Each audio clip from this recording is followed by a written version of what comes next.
Bonjour à tous, on va continuer aujourd'hui notre travail sur les nouveaux types d'équations. On va s'intéresser aujourd'hui aux équations du type x carré égale k. Donc cette notation x carré égale k, ça veut tout simplement dire une équation du type x carré égale quelque chose. Donc qu'est-ce qui se passe quand le quelque chose est égal à 0? L'équation x carré est égale à 0. Cette équation, elle revient à x fois x est égal à 0. Ça, c'est une équation produit nul. On peut réactiver les connaissances de la vidéo précédente. Et une équation produit nul, comment se résout-elle? Il faut que l'un ou l'autre des facteurs soit égal à 0. On arrive ici donc à x égale à 0, ou bien x égale à 0. Vous avez tous remarqué que c'était deux fois la même chose. On a donc une seule solution, 0. Exemple 2. On a l'équation x carré égale moins 9. Là, ça va être un petit peu plus pointu. Il faut trouver un nombre qui, multiplié par lui-même, soit égal à moins 9. Je vais faire appel à votre réflexion, je vous laisse réfléchir un petit peu. Vous pouvez mettre en pause, le temps d'essayer de trouver des pistes, des idées. Et après, je vais vous proposer des solutions. C'est bon, vous avez un petit peu de temps pour chercher? Alors allons-y. Que me proposent les élèves quand je fais ce type d'activité en classe? Ils me proposent 3. Or, 3 au carré, 3 fois 3, ça fait 9. Et là, ça ne fonctionne pas. Moi, je veux moins 9. Donc, du coup, les élèves, ils me proposent autre chose. Ils me proposent moins 3. Mais moins 3 au carré, ça fait moins 3 fois moins 3. Ça fait encore plus 9. Et moi, je veux toujours moins 9. Qu'est-ce qui se passe ici? On arrive à un problème. Et c'est quoi le problème auquel on est confronté? C'est qu'on n'a pas le bon signe. Et c'est un petit peu normal. Souvenez-vous de cette règle de quatrième. Le produit de deux nombres relatifs de même signe est positif. Quand je multiplie x par lui-même, on est bien d'accord, je vais avoir deux nombres relatifs de même signe. Donc ça va être impossible d'avoir un résultat négatif quand je vais multiplier un nombre par lui-même. Autrement dit, l'équation x carré est égale à moins 9. On appelle ça une équation impossible. Pourquoi? Parce qu'elle n'admet aucune solution. Exemple 3. L'équation x carré égale 4. Alors ça, c'est quelque chose qui doit vous rappeler des souvenirs, puisqu'en fait, des équations de ce type-là, vous en faisiez en quatrième. On en a refait cette année d'ailleurs. Des équations qui, par exemple, donc, interviennent dans le contexte de Pythagore, du théorème de Pythagore. À la fin de votre démarche, de votre travail sur le théorème de Pythagore, vous arriviez par exemple à AB carré égale 4. Et là, on veut trouver la valeur de AB. Comment on fait pour trouver la valeur de AB? On prend la racine carrée. La racine carrée de 4, ça fait 2. Donc x carré égale 4. Cette équation admet une solution au moins. Ce sera x égale 2. On vérifie vite fait. 2 au carré, ça fait 2 fois 2, ça fait 4. Tout va bien. Et là, je vais vous laisser réfléchir un petit peu.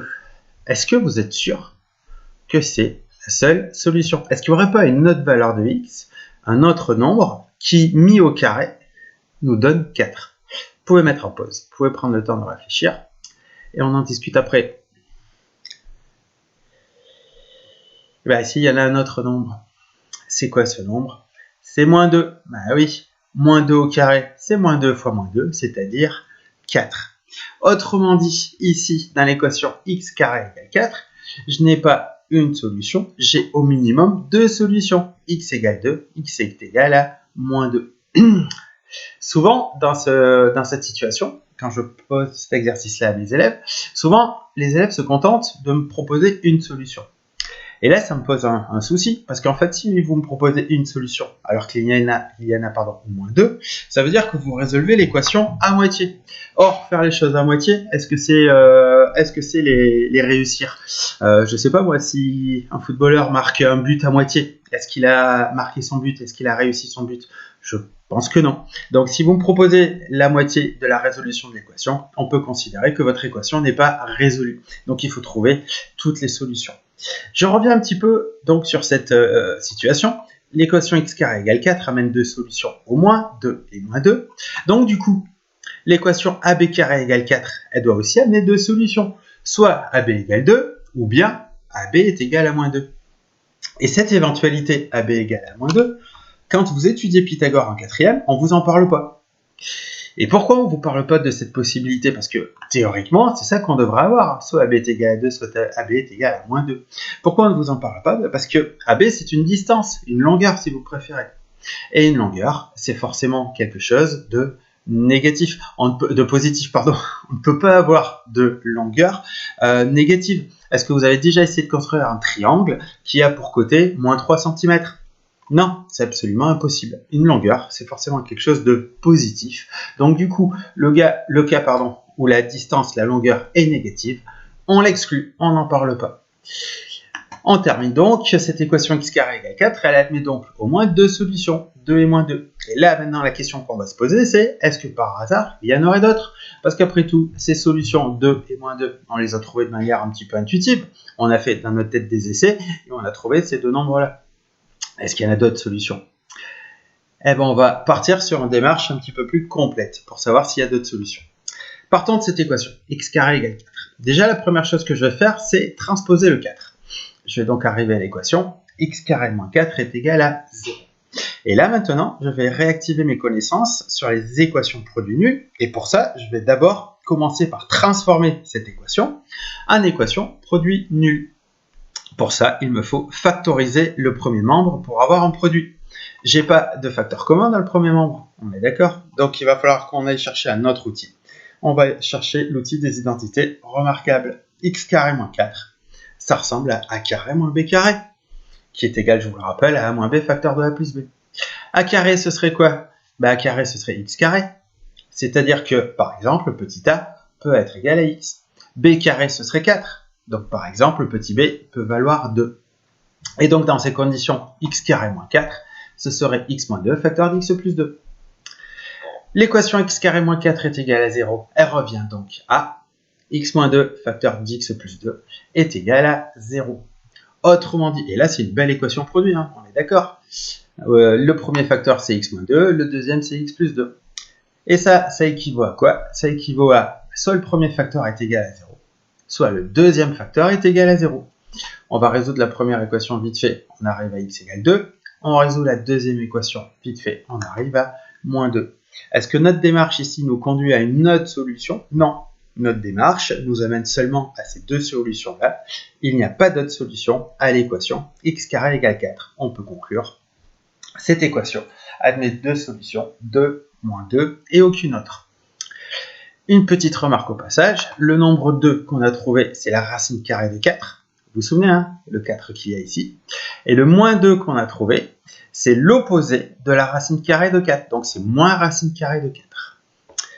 On va faire une petite synthèse de tout ce qu'on vient de voir. Et on va exprimer cette synthèse à travers cette propriété.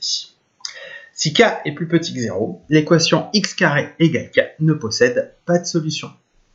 Là, on est par exemple dans l'exemple où x carré était égal à moins 9. On avait vu qu'il n'y avait pas de solution. C'était une équation impossible.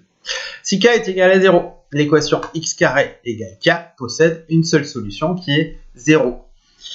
Si k est plus grand que 0, l'équation x carré égale k possède deux solutions qui sont racine carrée de k et moins racine carrée de k. Et si on reprend l'exemple précédent, on avait trouvé comme solution racine carrée de 4, c'est-à-dire 2, et moins racine carrée de 4, c'est-à-dire moins 2. Appliquons cette propriété sur quelques exemples.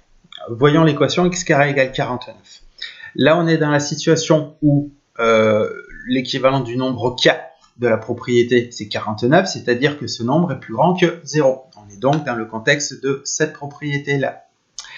Dans ces conditions, x, c'est racine carrée de 49, 7, ou bien moins racine carrée de 49, moins 7. On a une équation qui admet deux solutions, 7 et moins 7. J'insiste, pour que votre résolution d'équation soit correcte, il faut que vous proposiez les deux solutions. Si vous proposez seulement 7, votre démarche est incomplète et à partir de là, on ne va pas l'accepter. X carré est égal à moins 49.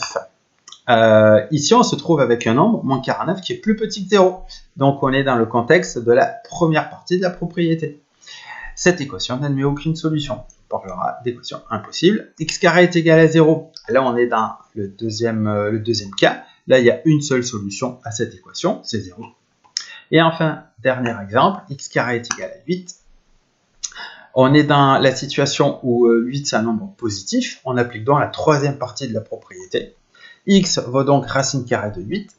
Et on ne va pas aller plus loin. On va le laisser écrit comme ça. Pourquoi? Parce que racine carrée de 8, ce n'est pas un nombre décimal. Si on cherche à le calculer, racine carrée de 8, il y a une infinité de chiffres après la virgule. Donc on va le laisser sous cette forme, racine carrée de 8. Ou bien, n'oubliez pas la deuxième solution, x égale moins racine carrée de 8. Cette équation admet donc deux solutions, racine carrée de 8 moins racine carrée de 8. Et on en a terminé avec les équations du type x² égale k.